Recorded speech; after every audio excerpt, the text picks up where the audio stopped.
से सकारात्मक बातचीत हुई है। उन्होंने भी कहा कि छात्रों की जो समस्याएं हैं उससे हम रूबरू हैं।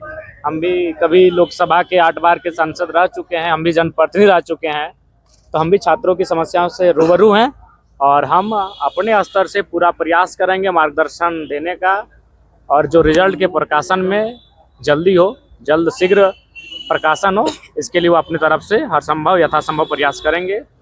और चूँकि आज आनंद फानन में महामहिम का मैंने समय लिया था, चूँकि आज मेरा असेंबली में बैठक था, उसी बीच हमें यहाँ के जो आंदोलनकारी छात्र थे उनसे भी मिलना था, तो उसी बीच मैंने अचानक 4 बजे के आसपास ही महामहिम को फ़ोन किया था। उसके बाद भी महामहिम ने अपने दिल को बड़ा करते हुए आज फ़ौरन समय दिया और उन्होंने कहा कि अगर आज आप संतुष्ट नहीं भी हैं तो आप कल 10:30 बजे फिर आइए 2 लड़कों के साथ, हम फिर आपसे बात करेंगे।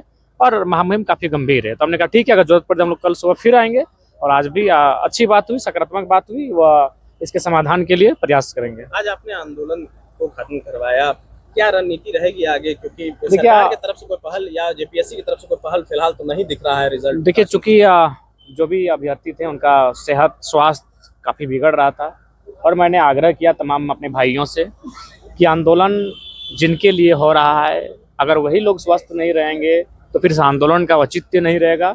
अतः ये रीत है कि युद्ध के साथ विराम होना चाहिए, विराम के बाद युद्ध होना चाहिए, फिर युद्ध के बाद तनिक विराम होना चाहिए, यही रीत है। तो मैंने उनसे यही कहा कि हम स्वस्थ रहेंगे तो निसंदेह आंदोलन को फिर से तैयार करेंगे, लेकिन अगर हम ही स्वस्थ ना रहे तो आंदोलन तैयार नहीं हो पाएगा। इसलिए मैंने उनसे कहा कि आपकी सेहत काफ़ी बिगड़ रही है और फिलहाल आंदोलन को अगली रणनीति तक, अगले कार्य तक हम लोगों ने अभी स्थगित किया है और पुनः एक नई ऊर्जा के साथ, अगर सुनवाई नहीं होती है तो नई ऊर्जा के साथ पूरे राज्य में इस बार आंदोलन होगा। क्या उस आंदोलन की अगुवाई जयराम महतो करेंगे?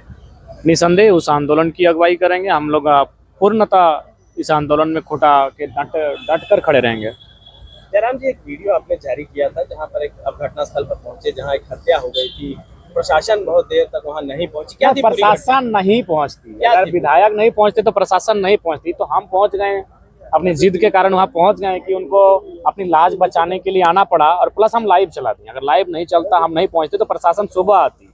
यानी प्रशासन की संवेदना इतनी मर चुकी है कि रात 10 से 11 बजे के बीच हत्या होती है, मर्डर एकदम गोली सटा के मार दिया जाता है, और प्रशासन सुबह का इंतजार कर रहे थे कि सुबह होगी तो हम जाएंगे घटनास्थल पर और जो डेड बॉडी है उसको कब्जे में लेकर थाना आएंगे।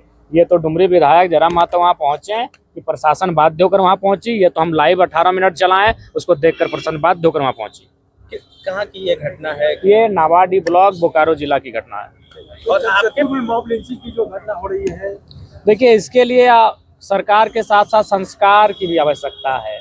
एक इंसान को इतना तो नहीं होना चाहिए कि दूसरे इंसान की हत्या कर दे, दूसरे इंसान को पीटने लगे, पीटते पीटते जान ले ले।